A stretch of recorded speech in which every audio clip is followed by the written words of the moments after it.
कोलममा तपाईहरुले सुरुमा साइडमा आउँदा एउटा के ध्यान दिनुपर्छ भने चाहिँ कोलममा जहिले पनि अल्टरनेटिभ ल्यापिङ हुनुपर्छ। ल्यापिङ कहिले पनि कोलममा एकै ठाउँमा आउनु भएन है। जस्तो यहाँ हेर्नु, आधा डन्डी हेर्नु त माथिल्लो फ्लोरमा गएका छन्, आधा डन्डी यही फ्लोरमा काटेका छन्। त्यसमा के ध्यान दिने भने चाहिँ जहिले पनि कोलममा डन्डीहरु काट्दा अल्टरनेटिभ हुनु पर्यो, एकै ठाउँमा कहिले पनि काटेको हुनु भएन। यहाँ हेर्नु 50% डन्डी यहाँनिर काटेको छ कि नै, 50% डन्डी अर्को ठाउँमा काटेको छ। यस्तो किन हुन्छ? जहिले पनि कोलममा एकै ठाउँमा डन्डी जहिले पनि काट्यो भने के हुन्छ त? बक्लिङ फेलियर हुन्छ है। एकै ठाउँमा डन्डी काट्यो भने के हुन्छ त? बक्लिङ फेलियर हुन्छ। जस्तो यो तलबाट डन्डी काटे, मैले माथि जोड्नु पर्यो भने यसरी बक्लिङ फेलियर हुन्छ। त्यही भएर डन्डी काट्दाखेरि के गर्नु पर्यो? अल्टरनेटिभ ल्यापिङ हुनु पर्यो। अर्थात् 50% डन्डी एक ठाउँमा काट्नु पर्यो, 50% डन्डी अर्को ठाउँमा। यहाँ हेर्नु 50% डन्डी हाम्रो यो फ्लोरमा काटेको छ, 50% डन्डी अर्को फ्लोरमा ल्यापिङको लागि गएको छ है। त जहिले पनि कोलममा के ध्यान दिने? अल्टरनेटिभ ल्यापिङ हुनु पर्यो।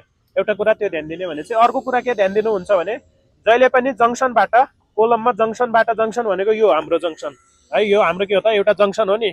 यहाँबाट H/4 प्लस ल्यापिङ लेन्थसम्म काट्नु पर्यो क्या। H/4 मा कहिले पनि ल्यापिङ आउनु भएन। H भनेको यहाँदेखि अर्को फ्लोरसम्मको हाइट। जस्तो फ्लोर हाइट अहिलेलाई मानौ 10 फिट छ, त 10 फिट हाइट छ भने 10/4 गर्दा कति हुन्छ? 2.5 फिट हुन्छ नि। यहाँबाट 2.5 फिट तलबाट पनि 2.5 फिटमा, माथिबाट पनि 2.5 फिटमा कहिले पनि ल्यापिङ आउनु भएन। अर्थात् H/4 तलबाट पनि जङ्सनबाट पनि H/4, माथिबाट पनि H/4 मा कहिले पनि ल्यापिङ आउनु भएन। ल्यापिङ आउनु पर्यो हाम्रो बीचमा। बीचमा किन आउनु पर्यो? बीचमा हाम्रो बेन्डिङ मुभमेन्ट के हुन्छ? 0 हुन्छ। H/4 मा किन आउनु भएन? H/4 मा हाम्रो म्याक्सिमम शेयर स्ट्रेस जेनेरेट हुन्छ। H/4 मा हाम्रो के हुन्छ? म्याक्सिमम शेयर स्ट्रेस जेनेरेट हुन्छ है। त ल्यापिङ कहाँ आउनु पर्यो? तलबाट पनि H/4, माथिबाट पनि H/4 छोडेर ल्यापिङ कहाँ आउनु पर्यो? बीचमा। बीचमा किन आउनु पर्यो भने बीचमा बेन्डिङ मुभमेन्ट हाम्रो के हुन्छ? 0 हुन्छ। H/4 मा किन आउनु परेन भने H/4 मा हाम्रो म्याक्सिमम शेयर स्ट्रेस जेनेरेट हुन्छ। त्यहाँ हेर्नु ल्यापिङ यहाँसम्म उल्ले डन्डी यहाँसम्म काटेको छ नि, यहाँसम्म काटेको छ कि नै? त के गरे यहाँबाट H/4 जोड्ने प्लस त्यसमा ल्यापिङ लेन्थ जोड्ने। ल्यापिङ लेन्थ कति हुन्छ हाम्रो? 57D देखि 60D हुन्छ नि। D भने डायमिटर अफ बार। जस्तो यो 25 mm छ भने कति गर्ने? 60 × 25 गर्दा जति mm आउँछ नि त्यो जोड्ने। यहाँबाट H/4 2.5 फिट अनि त्यसमा 1500 mm भने कति हो? 5 फिट। 5 फिट त 7.5 फिटमा काट्ने डन्डी ठ्याक्कै यहाँ 7.5 हुनु पर्यो है।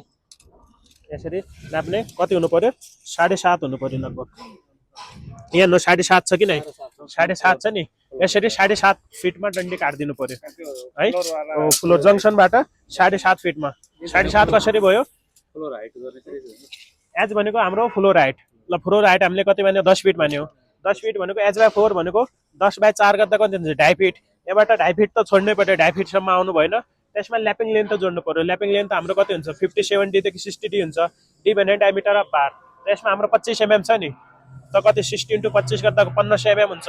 त्यो भने 5 फिट हो नि। त 5 फिट प्लस 2.5 फिट 7.5 फिटमा डन्डी काटेको छ ठ्याक्कै। त्यो यो कुरा ध्यान दिने है।